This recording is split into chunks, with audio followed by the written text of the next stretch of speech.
Welcome to the pod focusing on the aftermath and recovery from the devastating Palisades fires of January 2025. Journalist Joel Pollack, entrepreneur Oren Ezra, and technology expert Ron Goldschmidt serve up to the moment vital news and information, discuss the ongoing recovery efforts, and introduce us to the individuals and trades who are playing key roles in rebuilding our cherished communities. We're diving into the deep end and learning quickly how we can move forward together. We know the pain because we're living real-time news, stories, resources, and insights on the ongoing recovery effort. Buckle up. We're three homeless guys.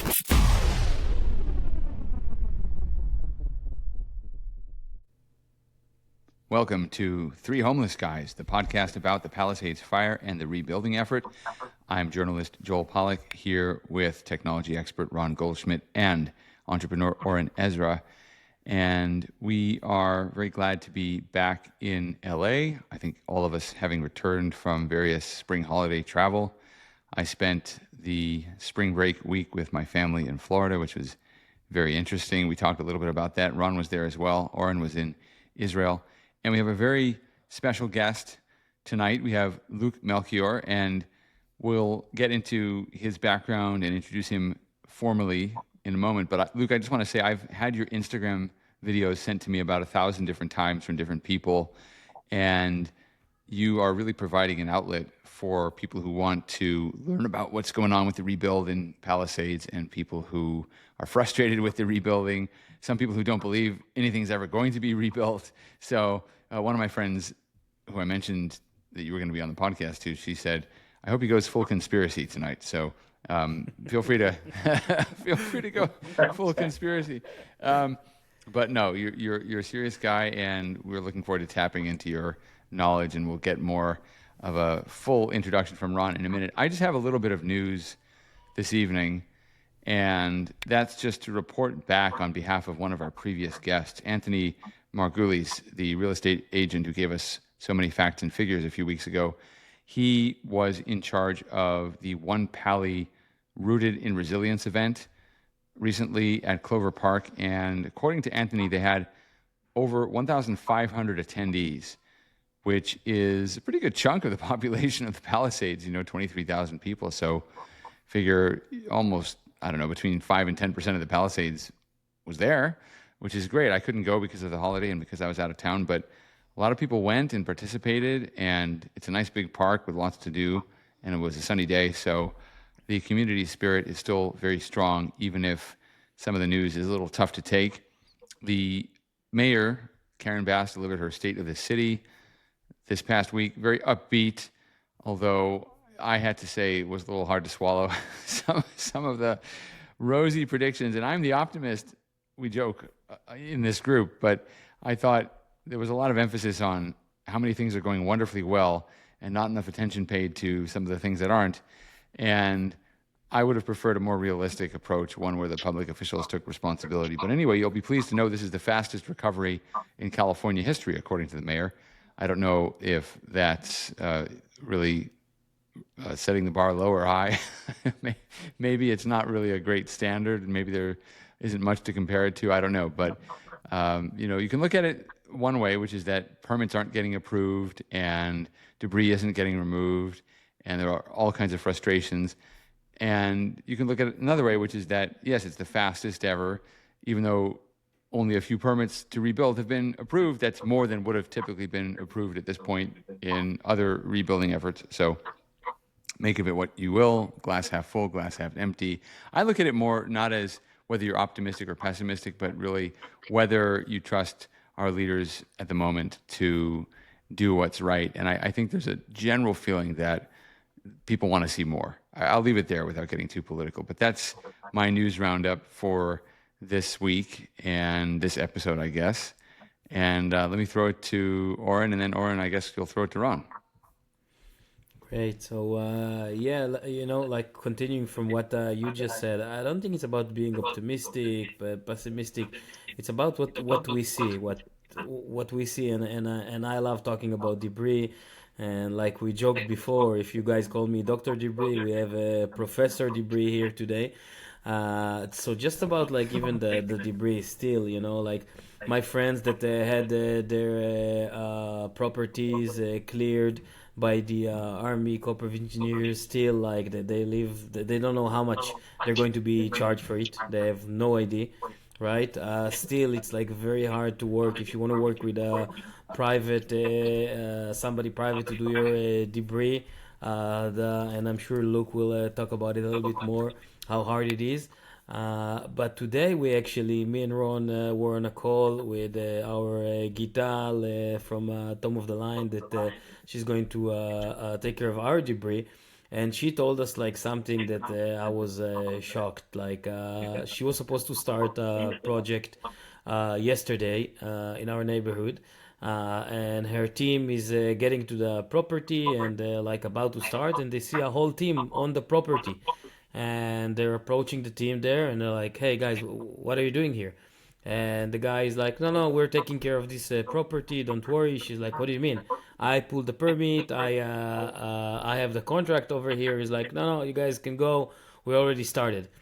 From here to there, they call the police. They call the owner.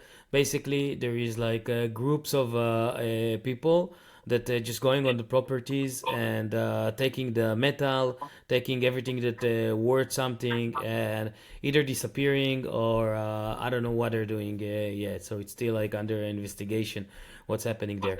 So like I know that it's very annoying that we have police and that we have like all this. We have to go through these barricades to get into the neighborhood, but I was shocked that people, would go and like contractors will. It's an actual contractor. She had his license. She had everything. That would just like go and start like going through the property of people after everything they had burned down. So that's like something I heard today. That's incredible. That's incredible. Yeah. We're going to throw to Ron shortly. Luke, if I can just ask you to mute because we're getting a little bit of sound bleeding over, and I hope that Sure. I try to mute also when I'm not talking. We're all in weird circumstances because none of us is living at home.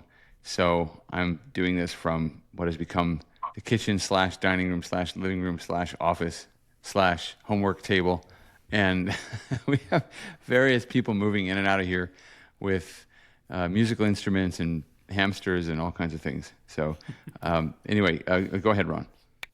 I guess one of the only positive things that we've heard lately from City Hall is the fact that they're planning to eliminate the building permit fees for the Palisades residents doing the rebuild. And I think this is going, to an ordinance vote, which would eliminate the fees entirely. We've been calling for this for a while, so I'm glad it's getting implemented. And that's, I guess, one positive thing that came out now. Again, coming back to LA, I see a few more cleared lots. Seems to be some slow progress, but I'd love to get into it with Luke now and maybe introduce him as well. Luke Melcher, Melcher Construction is the CEO.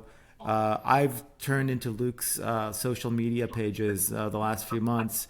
He seems to be our doppelganger in some of the areas in Palisades and in Altadena specifically, where he's been on the ground and kind of voicing his concerns about a lot of the issues that are, that we've voiced before about, incompetence of government, about cleared lots, about the lack of transparency. And so I want to welcome to the show. Welcome, Luke. Yeah, thanks for having me on, guys. It's funny you mentioned Kital. She sent me that photo of the contractor stealing the steel today. I was like, hey, keep an eye out for this guy. So there's a handful of us who communicate with each other and update what's going on over there. And so that's funny. I saw that today as well. Have you seen anything like that, like, in Altadena and anything else to like in terms of crime? There is, yeah. In Altadena, it's far less protected than Pacific Palisades, and there aren't any blockades, so anybody can go in there, move about freely. I think there's probably less to steal over there, or at least it has less of a target, less perceived value to steal. But there is some of that going on. And we have had another issue has been, the borrowing of licenses. That's been a big problem for a lot of homeowners. So while we might not have people physically out there stealing, I've come upon job sites like that I was scheduled to start, and there was some kind of a mix-up with a contractor who borrowed a license, was on the wrong property, shouldn't have been there. So we've had to kick people off of job sites too, like she was talking about. So one question, Luke, I had, and let's just get this, off the top, is we still are trying to get our heads around the money flow around the debris removal. And maybe this is one area you can clarify for us, because we've tried going around understanding where the money is circulating, why the holdup in all these different areas, how the consultants involved, how is the city involved, who's making money off of it. Can you tell us, you've been very vocal about this subject. From your viewpoint, what have you found out over the last few months about the money flow of the debris removal, Army Corps, government, LA County, all of that? Yeah, so the Army Corps billing doesn't usually take place for a couple of years. So that could be, it could be anywhere from 2 to 5 years down the road. Ultimately, I believe that they're going to bill the county for it. So they basically have, I'm not exactly sure what the criteria is on how they do their billing, but I've been told, and I've even spoken to, foremen from ECC, that it's about $180,000 per lot that they bill. I know those are time and material contracts, so there's a prevailing wage paid to each person who's on site, and then they also bill by the ton of debris that they remove. So they're time and material contracts, and they, I don't know that's how the subcontractors get paid. And then I don't know if it's a fixed rate that the Corps of Engineer bills the county. So that's why ultimately the county comes back and bills a lot of people down the road, because now they've got to pay up to the Corps of Engineers. The county is going to bill through insurance to see what's available there. And then the county is on the hook for the rest. So they're going to try and make that up either through federal subsidies that come from FEMA, or if somebody has misused their insurance money, like spent that debris removal money that their policy allocated on something else, then the county will come after them personally for it. You've been very vocal about some of the shortcomings of the Army Corps debris removal. I saw one of your videos today when you're showing that the Army Corps has taken out extra soil. They're supposed to take out 6 inches. They took out 3 feet because, as I understand, they bill by the ton. Is that correct? Right? Yeah. Right. What are the other things that you're seeing on the ground in terms of debris removal from Army Corps versus private? So it varies from subcontractor to subcontractor, because there's many tiers under the Corps of Engineers. So, you might have one of their subcontractors who does relatively great work, and then others who do it really poorly. How I first learned about the over-excavation was I went up to Paradise and met with the mayor up there, Stephen Crowder, and he was telling me about how they had this issue there, that the Corps of Engineers came in. They had a major problem there because so much soil was removed that then when it came time to backfill, they didn't have that available backfill. Here in LA, we can get free dirt pretty easily because there's so many major projects going on, and these projects have to take that dirt somewhere. So a lot of times they'll either give it to you for free or at a very low cost because they can avoid dumping it somewhere. But I was keyed into that in Paradise, and then coming down here, seeing how this cleanup's going, I'm seeing the same thing all over the place, where there's some lots that I made one video where they literally excavated 3 feet in the entire ash footprint of the home, which I can tell you is a huge expense. When I'm bidding jobs, one of the major variables is this a raised foundation or a slab on grade? Because if it's a raised foundation, I've got to excavate more soil within that footprint, and it drives up my cost substantially. And that's just 6 inches. So when we're talking about 3 feet, you're talking about thousands and thousands of dollars that they're overcharging people, and ultimately that's probably going to be paid through subsidies, or insurance is paying a big portion of that. But in my opinion, it's a ripoff. It's a way of milking. Hey, Luke, just a question about that. So when they take 3 feet of soil, is there a reason for doing it, or are they testing for toxins? I mean, what's the reason for taking that much soil? No, they're not doing any testing. That was one of the things that came out in the first couple of weeks, is they basically waived that. So historically in other fires, they have done soil testing, but they're not doing it in either Palisades or with the Eden fire. There's no soil testing. So there's really not a good reason for it, in my opinion. They're taking it. I'll tell you why they're taking it, because the Army Corps of Engineer, they hire private contractors, and they get paid by the ton. So, for instance, if they come to my property and they were able to take out from there like 5 truckloads, they get paid by the 5 truckloads. So the more dirt, the more things they get out from there, they get paid more. That's it. That's the main reason.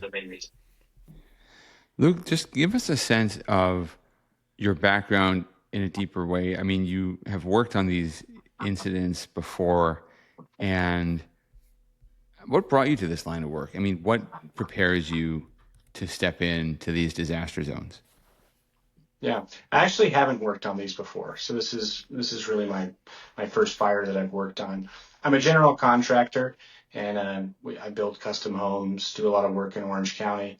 And when these fires first started, that was really my focus. I knew there were going to be so many homes to rebuild, and but I didn't really know anything about the process. So while the fires were still burning, like I mentioned, I went up to Paradise, met with the mayor, talked to some politicians over in Santa Cruz, places where there had been fires previously, and just said, hey, tell me how this process works. How does one get in on this? What are the pitfalls that we can avoid? And I learned a lot more than I was expecting to. And I think that's where I really keyed in on how big of a problem the debris removal aspect was, because that's all I was hearing about from homeowners was I went up there to interview people about the rebuilding process, and what I actually learned a lot about was people receiving bills from the county years down the road, the over-excavation that we just talked about. And so then I came back down here and realized it's going to be a long time before we're building anyway. If I want to work in these communities, I'm going to have to get active on this cleanup, and that's really how it came about. Amazing. So you're hearing that debris removal was a problem even in those other communities. And we assume that we're in a uniquely bad position because we're in Los Angeles County, and we've talked about all the problems that we're facing with lack of available landfill space and so forth. But that was even a problem in more rural places like Paradise, where presumably there's more land, I guess. I'm imagining more places to put dirt and rubble and no? That aspect I'm not sure about. And I don't think I ever asked them where they were dumping their debris. But I know one aspect that we haven't even got into, and we won't know for probably a year to 2 years from now, is the damage that was caused once all of those debris contractors left. Just to roads, gutters, infrastructure, things that the community ultimately had to pick up the pieces and try and figure out how to repair. You've been very vocal about the fact that you think that the private sector would have been should have been used more in the cleanup versus the Army Corps of Engineers. We've voiced on the program many times that we feel a very heavy behind-the-scenes hand pushing people to signing up to the Army Corps to opt in. Give us your perspective. Like, I don't want to color your based on what we said, but give us your perspective from what you're seeing. Is that true? Do you feel like people have been pushed into the Army Corps debris removal? And do you think the private sector would have done a better job at handling this mass of, lots that are up for debris removal? I can't say that I think the private sector would be able to do it completely. And so even though I mentioned some of these issues with the Corps of Engineers and how they do the work and how it's overbilled. I do think it's a necessary service. So I'm not completely unaware of that, but I know there's literally hundreds of contractors who are capable of doing this work, and they were completely barred from doing it. First, because of the HAZ certification that's required. I think that's a little bit ridiculous that a regular demolition contractor who does this kind of work all the time isn't able to do the work without the HAZ certification. So that was the first big thing. And then I've seen now we're going at full speed, but in the many weeks immediately after the fires, they didn't issue permit guidelines, so it was, impossible to even get in there to do it privately. I think they were purposefully stalling out the private sector while they were running this massive marketing campaign to get everybody to opt in. So I think that was deliberate. And then just as a private business person, I can evaluate the type of money that went into this. Like I said, the marketing campaign. As we're evaluating the cost to get marketing up, get signs, put around town, that kind of thing, I know how much that stuff costs.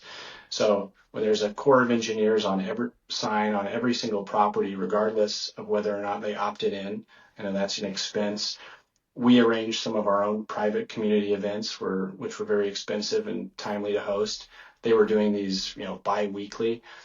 So yeah, it was a huge multi-million-dollar marketing push to get everybody to opt in and discouraging people from opting out and doing it privately. And even now, I just lost a client a couple days ago, an older gentleman who had signed a contract with me. We were ready to start within about 2 days, and the Corps of Engineers was just badgering him over the phone, pressured him into doing a site walk, and then about 12 Corps of Engineers guys showed up while I was on site and just really put immense pressure on him that he did not want to do it privately, wanted to do it with the Corps of Engineers. And, I sympathize. He was under a lot of pressure, but, in my opinion, they shouldn't be fighting with the private sector like that. So let's go back and try to understand, who do you think getting all this money? There's a lot of money over there. Somebody is getting this money. You guys, which are like our contractors, our community, not only you guys can help clearing it quicker. You guys have been there for like a lot of us for many years, helping us. I don't get it. Like, we bring contractors from out of the state, right? Out of LA. We give them all the work. And who is gaining from all of this? Primarily ECC. And the people who wanted me to go full conspiracy mode, this is where I can probably get into that a little bit. But yeah, ECC got the primary contract on this, and it's a no-bid contract. So it's not like they were competing against anybody else for the prime part of the contract. Luke, explain who ECC is. Yeah. It's ECC International is the name of their business, and they basically work almost exclusively for the government and specifically the Corps of Engineers. So like if you go on the online public database of government contracts, you'll see that there's just this long-standing relationship between the Corps of Engineers and ECC, and billions of dollars a year, and they've made a lot of their money building military bases in Afghanistan, Iraq, during war times, refugee camps, all that kind of stuff. So I'm skeptical of that. I'm like, okay, I'm not a big fan of the military industrial complex. I'm always a little bit suspicious and skeptical of how those deals work. So then to see that, whenever there's a fire that happens, that these same companies come in on these no bid contracts and immediately have a monopoly on the business and, they're the main ones profiting. And then I know guys that are, third tier, fourth tier subcontractors of theirs, and they're not making a lot of money, to be honest, and they have a difficult time getting paid. So there's a wealth of information online people can research about that. Interesting. That's the first time I heard that it's like a private company that making all this money out because I couldn't understand. I just couldn't understand why, everybody's pushing for the Army Corps of Engineer. Why there is this huge campaign to do that. And when I was driving by, and I see that every time the Army Corps of Engineer is working, you have like 12 people sitting on trucks, and one person working with the excavator, maybe another one with the bobcat, and another like 10, 12 people are sitting on the side. So I guess now we understand where the money is going to. Yeah, like I said, they're time and material contracts. So the way those work is, we mentioned the tonnage. They bill per truckload that they remove, but they also bill hourly for each of the employees that they have on staff. So prevailing wage for those guys is around $60 an hour, and they can probably bill for about $100 an hour. So it's profitable for them to have extra guys on site, extra safety guys, extra supervisors, where we, on the other hand, we're trying to do it as efficiently as possible. With as few guys, we got to pay our own dump fees, so we're trying to take as little away as we need, and it's a total opposite dynamic. Right. They want to bill high, and you guys want to do it as efficiently as possible.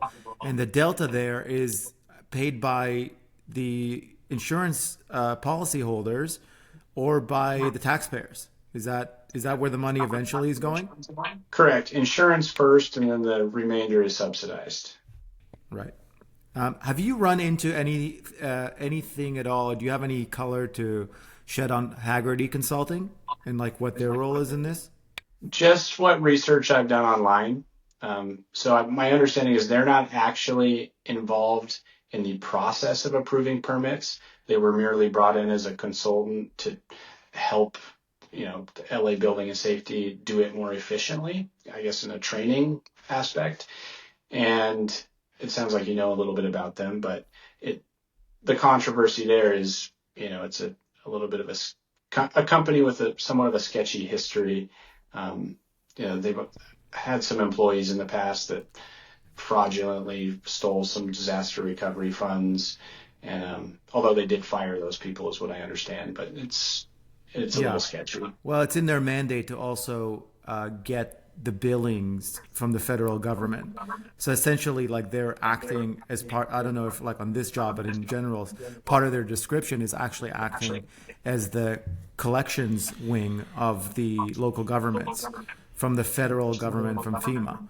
And so, because probably they're too incompetent to do it themselves, so they have to hire these consultants to collect that money, again, at the expense of taxpayers and probably policyholders. Whereas, we've been contending from the very beginning, let the private sector handle it. Like, why do we have to have this, string of money that's going around from entity to entity to consulting practice to ECC to different levels of government? If you want to do the job, the simplest thing to do is actually remove the money out of it and just let people clear their lots, charge their insurance, and that's it. That hasn't happened, and 97% of people opted in. So unfortunately, we're past that. But maybe we can shift gears a little bit and go to the rebuilding now. How are you gearing up as a business in order to take on the next few years of rebuilding? Well, right now we're working on plans. We've got a couple sets of plans submitted for people, and then we're working on a whole bunch more with other people.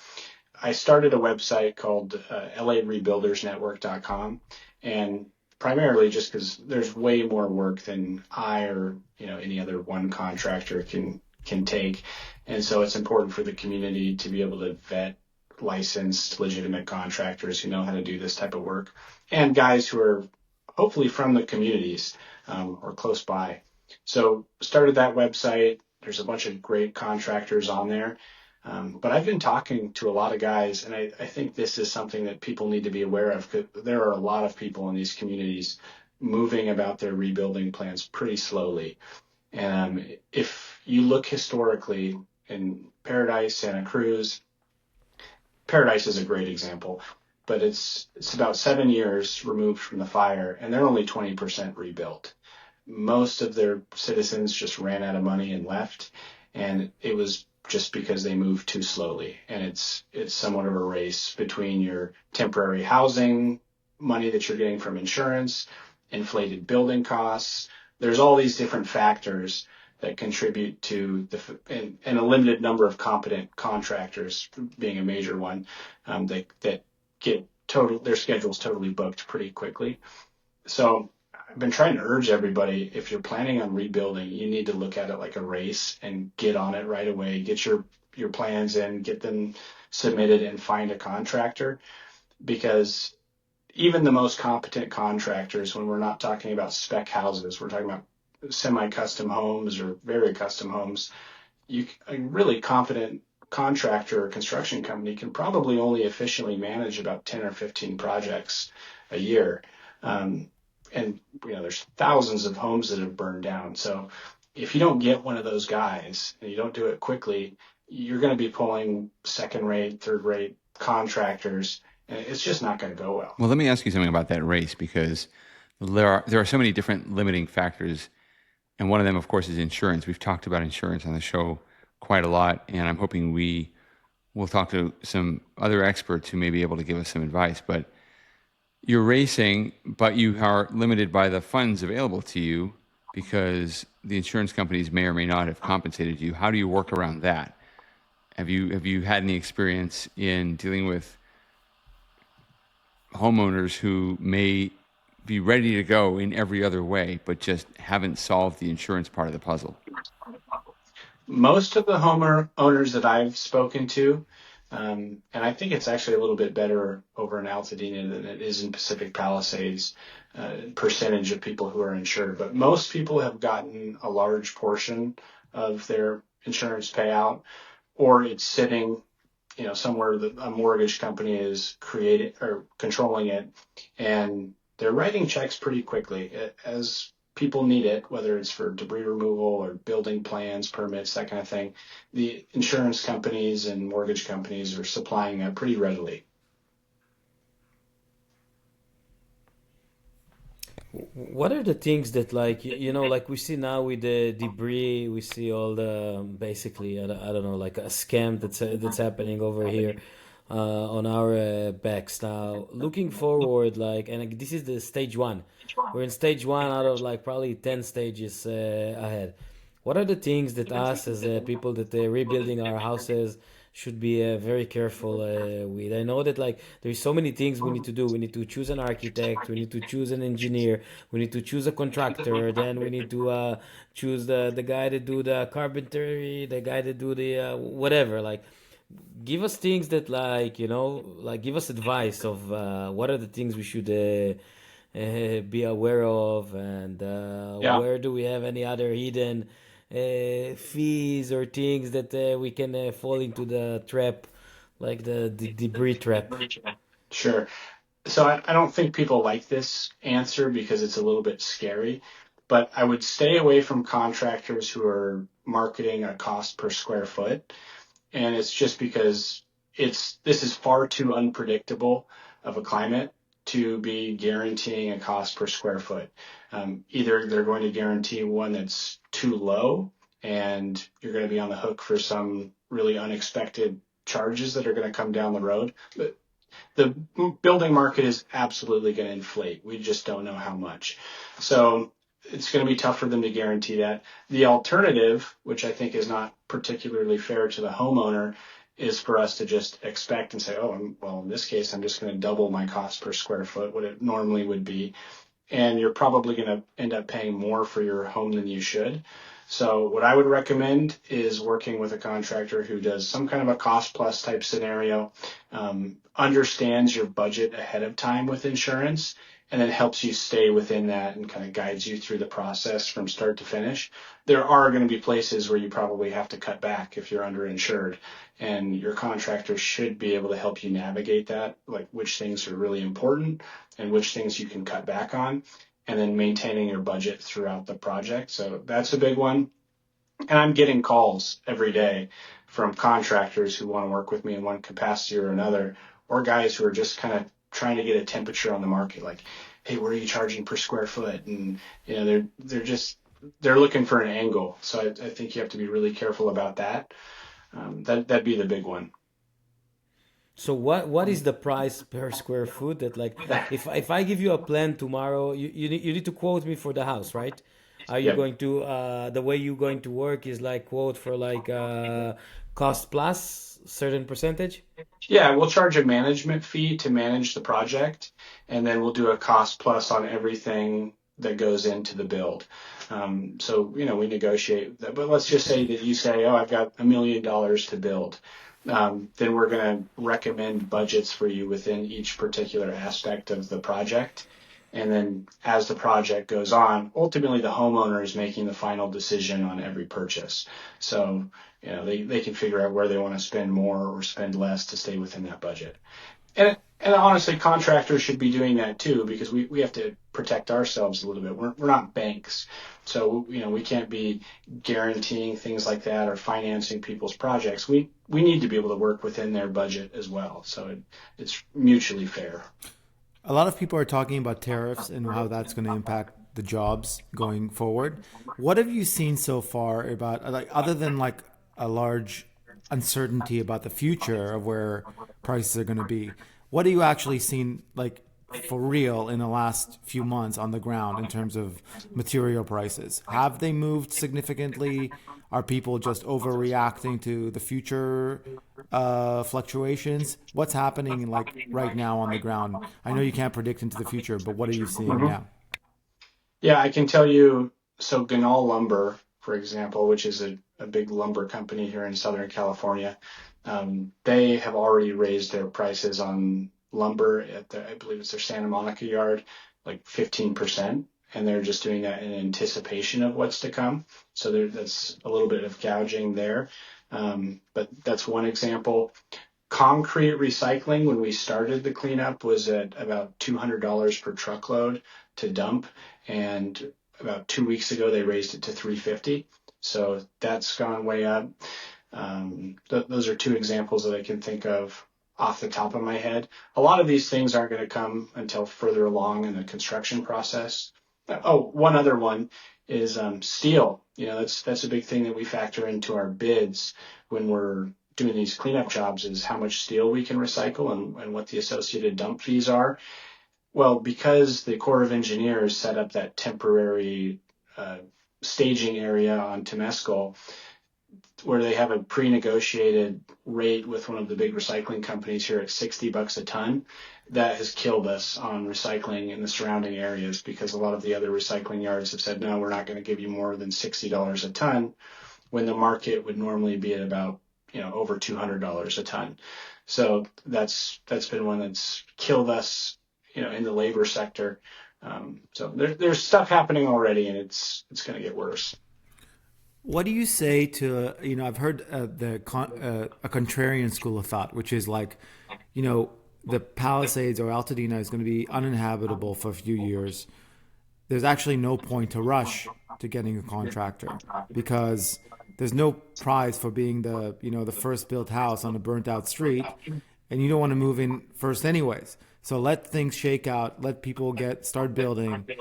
You'll probably be able to cut costs here and there as people like drop out of projects, or GCs find out they do have capacity and they're already building on a site.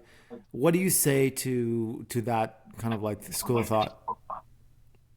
I think that's a rare case if a person is in that kind of a financial position where they can wait it out. And if they can, great. But for most people that I'm talking to, that's not the case. They have just about enough to rebuild their home, or they might even be a little bit underinsured. And so in those cases, I would say you don't want to be in a situation where you're running out of your temporary housing allowance. I think that's going to be a big killer, regardless of any inflation. But yeah, I wouldn't agree with that school of thought. I think that's a bad idea. I think it's a bad idea, and I think we have a historical precedent that we can look at with other fires that just has not been a good move. And what are you seeing in terms of the differences between, I see you a lot on like the Altadena lots. Are you seeing any differences, like anything that Palisades can learn from the Altadena folks right now? in terms of the way that they're engaged with their community? Are you seeing any differences, or it's like pretty much the same situation right now in both? Very similar. Yeah, not a big difference at all. Got it. Got it. Um, and is there like a significant labor cost delta between Altadena and Malibu Palisades, because it's harder to get into Palisades and Malibu, or there's just like a natural arbitrage between the two areas? Well, you're paying a lot more in trucking in and out of Pacific Palisades just because of the checkpoints and because there's fewer access points in general. So it is a lot more expensive in trucking to get in and out of Pacific Palisades. Those are also more complicated jobs, by far. And Altadena, they're all pretty much flat lots, fairly small square footage. If they are basements, they're not like the ones in Pacific Palisades. They're pretty small. So those are a lot easier jobs to do. Over in Pacific Palisades, there are many different types. In Malibu, there's many different types. So it's a lot more costly to work over there in general. Do you see any like new technologies coming into construction? Because I know that we've been talking to a lot of different companies.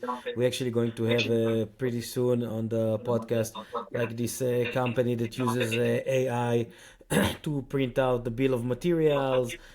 So once you get to the field, you as a contractor, you get everything like almost cut and just like build it as a Lego. But I was wondering if you have seen any like new technologies, new things that can help rebuild quicker and cheaper. Like we had a Roof and Realm on the podcast a couple of weeks ago, where they build everything in the factory. It's not prefab, it's more like factory build, which is really cool as well. But any other things that we should be looking at? To be honest, that's not really my expertise. I'm not really sure about any technologies like that are, again, I'd be a little bit leery of that. I think this is probably not the time to experiment for most people. If there is some kind of a new technology, I wouldn't think this would be the time to really gamble on it. But I'm not aware of any. I know there's a big push from some companies to do the tiny homes or prefabs, but I'm not educated enough on that to speak about whether they're valuable or not. Let's shift gears maybe a little bit again. You've been very vocal about the political landscape and how you feel like the basically politicians have dropped the ball on the rebuild, on the fire. Give us like, do you think it's like just incompetence? Do you think it's something more sinister? Like let's just open up this kind of topic a little bit. Yeah, I think it's both. I think part of my frustration is that this isn't the first fire. So we have other case studies to look at and see what worked and what didn't. In Paradise is another really great example. I can't remember the name of the company that they brought in off the top of my head, but very quickly they brought in a private company, to do all of their permit reviews, review all the building plans and approve those. And they were churning out plans in about 2 weeks, which is just incredible. It's been over 100 days. We haven't set up any kind of a partnership in LA or LA County like that, which there's companies ready to go. All you got to do is phone them and they'd be there. They already know the process. So that's frustrating to see that we're not learning from past fires. I suspect that there's corruption going on. I can't pinpoint it. But I do suspect that there's corruption going on. And I think a lot of the delays might be because there's politicians figuring out exactly how they're going to maximize the money that they can get and the kickbacks and make sure that their friends get deals. One of the ones that I'm not stoked about is Anvil, that's working. You probably don't see them in Pacific Palisades as much, but they're over in Altadena. The CEO of Anvil is the secretary of the Contractor State License Board. And, he's appointed by Gavin Newsom. And within days of the fire subsiding, what do you know? Like Anvil's setting up a yard in Altadena, and they're doing, I'd say, 90% of the cleanup over there. So I don't exactly know how all these deals work, but it looks like there's, people are getting kickbacks probably, or getting deals from their buddies. Joel, I have a question for you actually. What do you think will happen with the tariffs? Like everybody is in in a zone that nobody knows. I think that like out of most of the people that I know, you probably know more, because this is affecting our rebuild cost. We started looking at few options, few contractors, or few options that we talked about. They all told us, listen, it's a lot depending on the tariffs. In terms of like can be 20 or 30% more depending on the tariffs. What do you think will happen over there? Well, I'll give you my assessment. If we could just make sure the mics are muted, because I'm getting a little bit of feedback on my end. But look, we're into a very interesting experiment. In the first Trump administration, President Trump used tariffs as a diplomatic tool, and he did so effectively. He used them both as threats and as actual responses to other countries, but basically he used them to get other things he wanted. They weren't really seen as an independent way to produce revenue, and they weren't seen as part of a broader trade strategy. Now you have President Trump 2.0, and he has come back with a sense of conviction, no pun intended, about his views. He feels, I think, first of all, affirmed by the fact that he came back and won. Secondly, he has a chip on his shoulder because of the way he was treated by the justice system and by the political opposition. And he isn't out for revenge as such, but he feels in a way vindicated by the fact that he survived everything, culminating, of course, in the assassination attempt last July, which, after he survived, imbued him, I think, with a sense of mission. Now he really believes what he believed and intends to see it through. And at the same time, something that hasn't changed at all is that Trump is responsive to events. So he tries things, and if they don't work, he generally switches. He'll reverse his position if it fails. This is something that Biden didn't do. It's something Barack Obama struggled to do. It is something that Bill Clinton did. So Bill Clinton was very good at this. Bill Clinton, people forget this, but when he was president in his first term, he governed from the left for the most part, even though he ran in a more moderate way and he had come up through the ranks of the Democratic Party arguing for a more centrist position.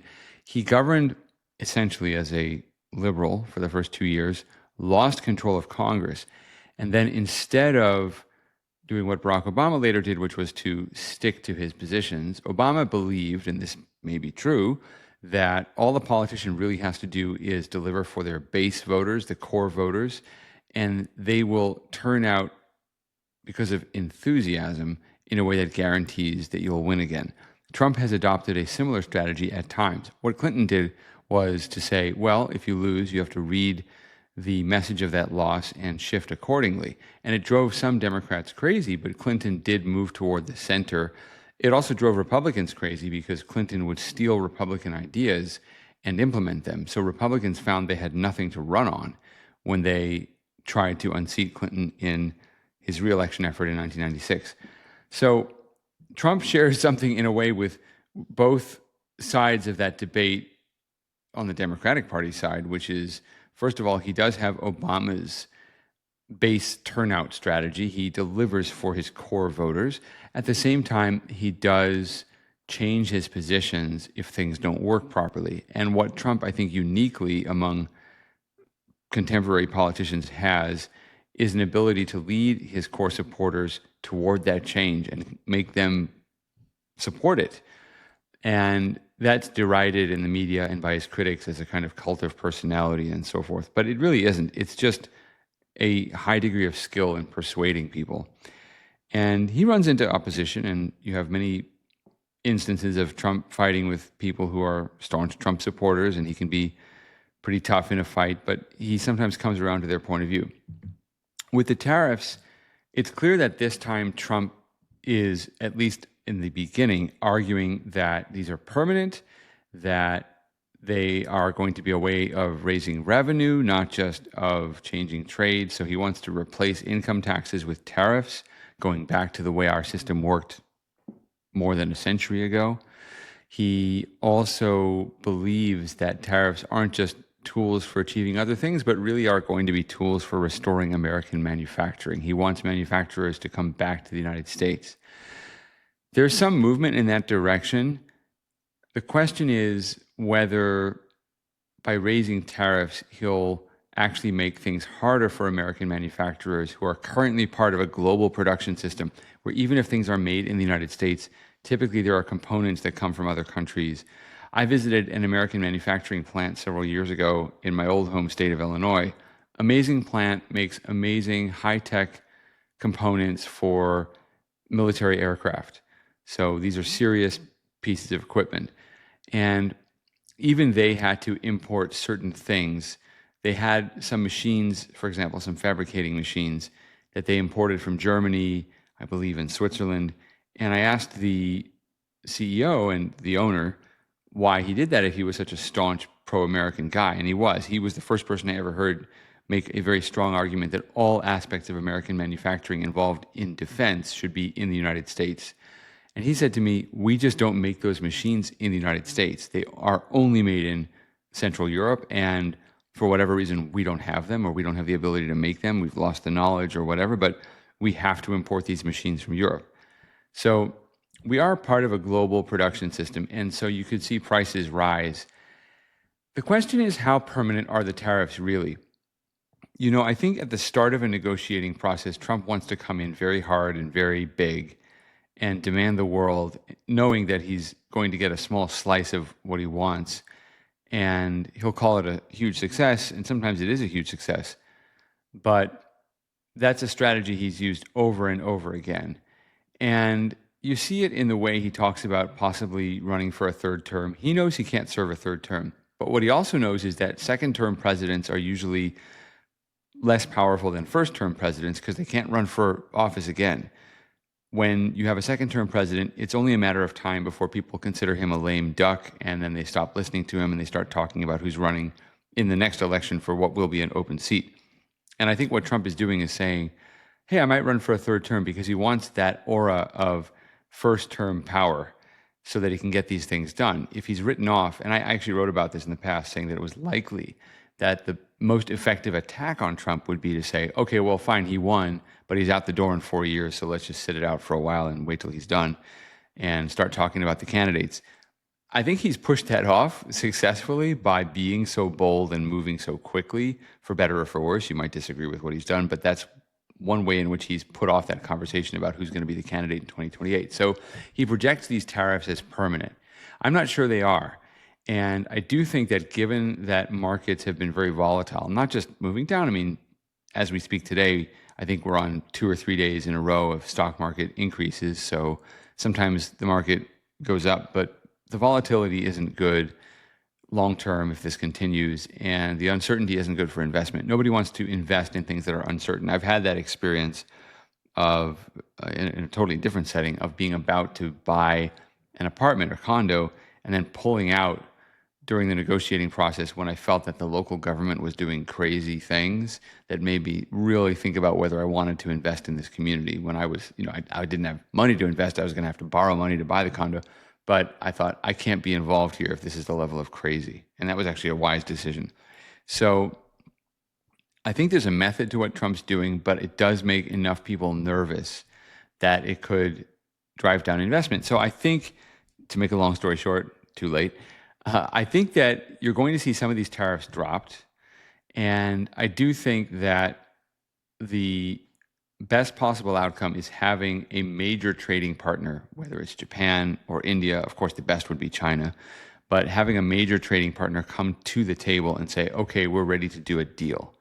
I think once you see that, then you'll see all of the rhetoric shift. You'll see the tariffs drop. even just conditionally because negotiations are going on.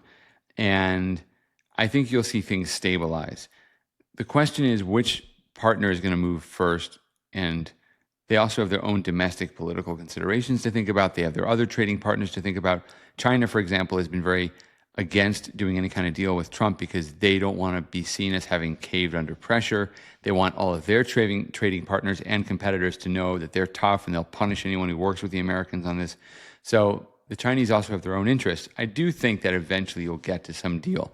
We got to a deal between the U.S. and China in Trump's first term, and the only reason nobody remembers that is because as the Chinese vice premier or whoever it was signing the deal, the first known coronavirus patient was arriving from China in the United States. Meanwhile, on the other side of the Capitol, the Democrats were impeaching Trump. So it was just swamped by events.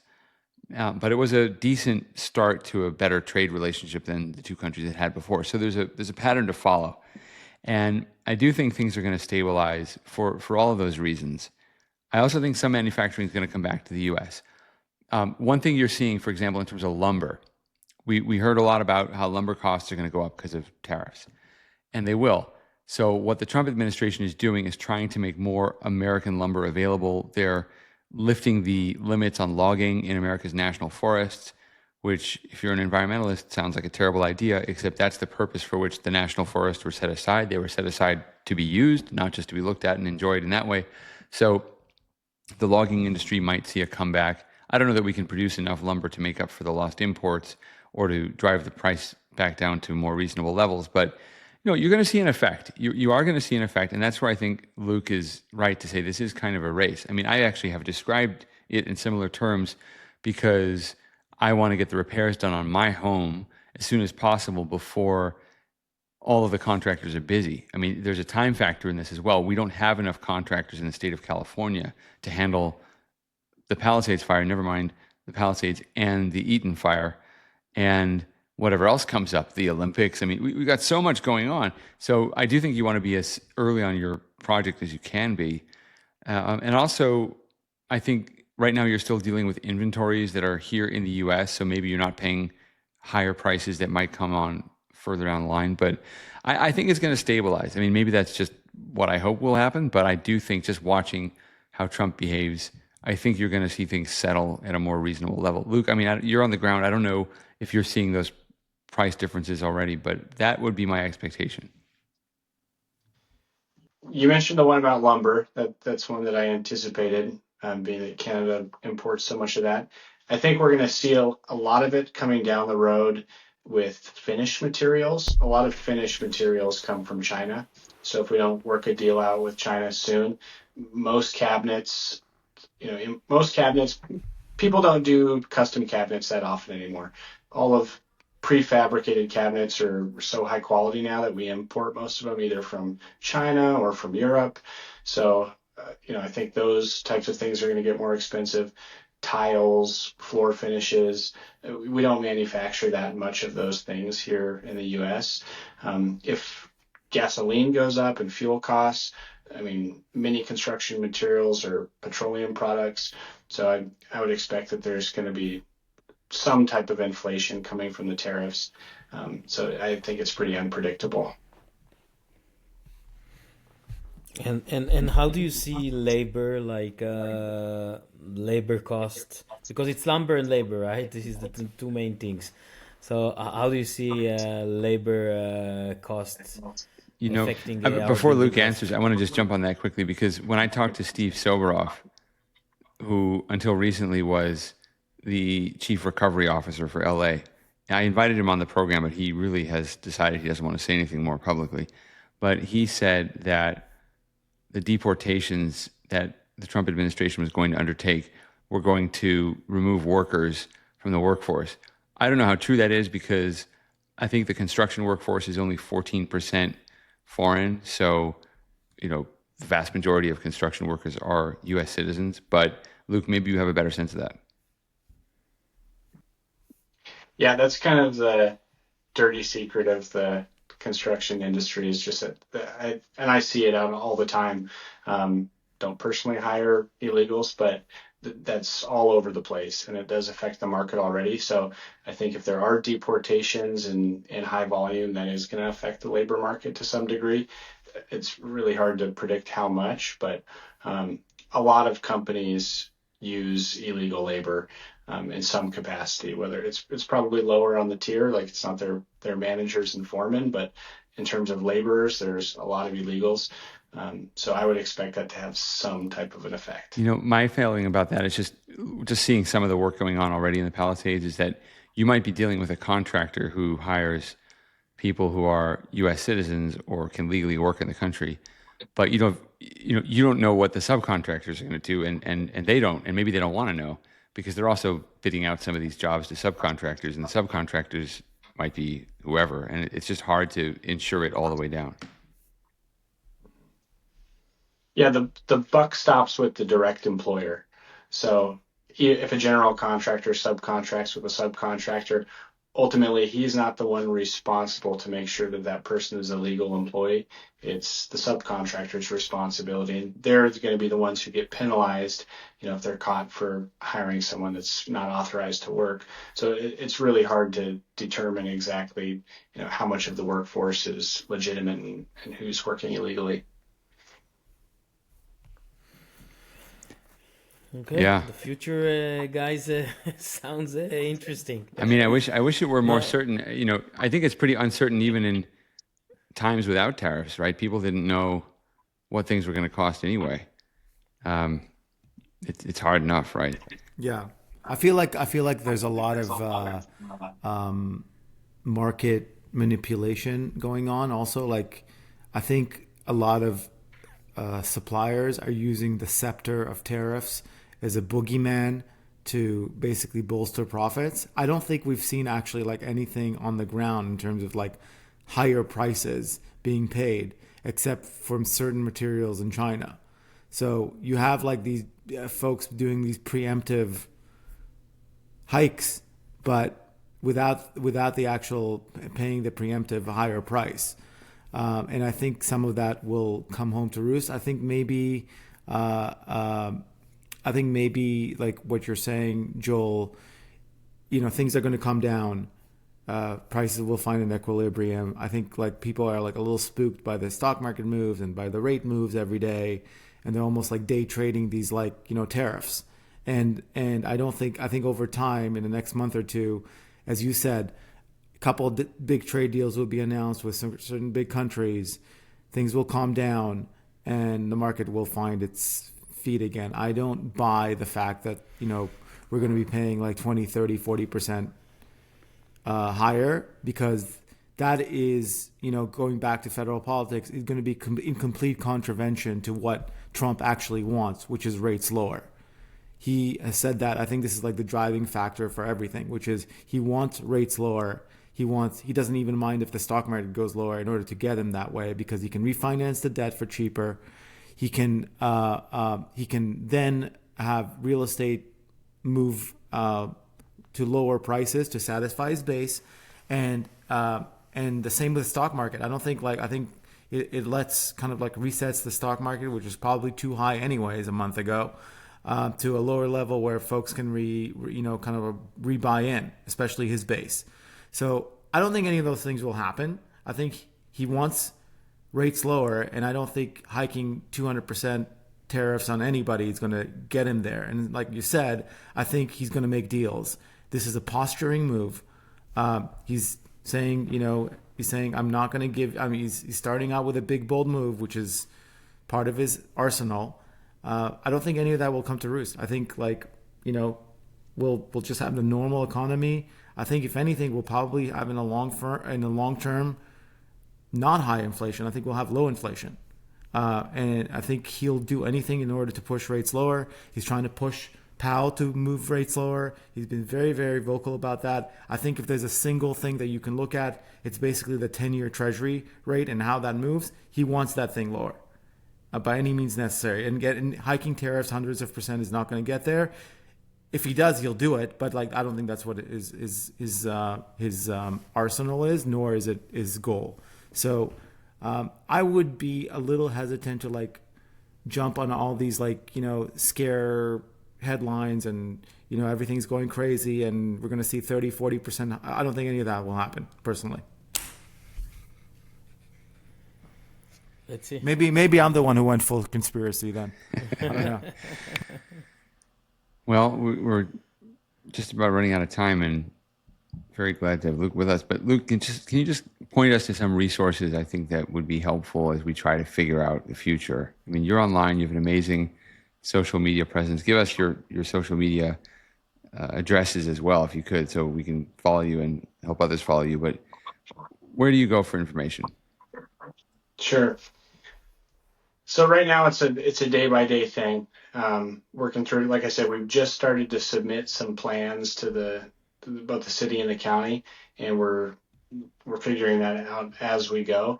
I think some of the plans that have already been approved were fortunate in the fact that they were very recent builds, or they were just getting ready to get started. So that's what expedited those substantially. So I'd say I don't know if there's a real concrete resource that people can go to right now and get the latest updates. I wish I had more to say about that. But all of my socials that you asked about, it's just Luke Melcher on Instagram, TikTok, YouTube. Coming out tonight, we just started producing, it's like a docuseries where we're doing weekly updates. So that's going to be a resource. You can go on YouTube and watch these long form videos that we're producing, where we're tracking with the progress of not only the cleanup, but the build, giving updates on the Corps of Engineers cleanup, giving updates on the private cleanup. As permits get approved, we'll be following some different builds. So I would definitely recommend people check that out. Awesome. All right. Well, thanks again for joining us. I want to do what I should do every episode and just remind people to subscribe. We are really racking up subscribers. We do need some more. So if you're subscribing either in audio format or on YouTube, it would help us a lot. And please share information about the podcast. We are at threehomelessguys.com, and any tips or comments, complaints can be sent to pod@threehomelessguys.com. Until next time, for Ron, Oren, and myself, this is Joel Pollack saying, stay strong. Thanks for listening to Three Homeless Guys. If this episode hit home, please subscribe to our channel. Check out threehomelessguys.com for RSS feeds to your favorite streaming service. Follow us on social and share this with a friend who needs to hear it. Drop us a review or shoot us a message at pod@threehomelessguys.com. We'd love to hear from you. Stay strong, and we'll catch you next time.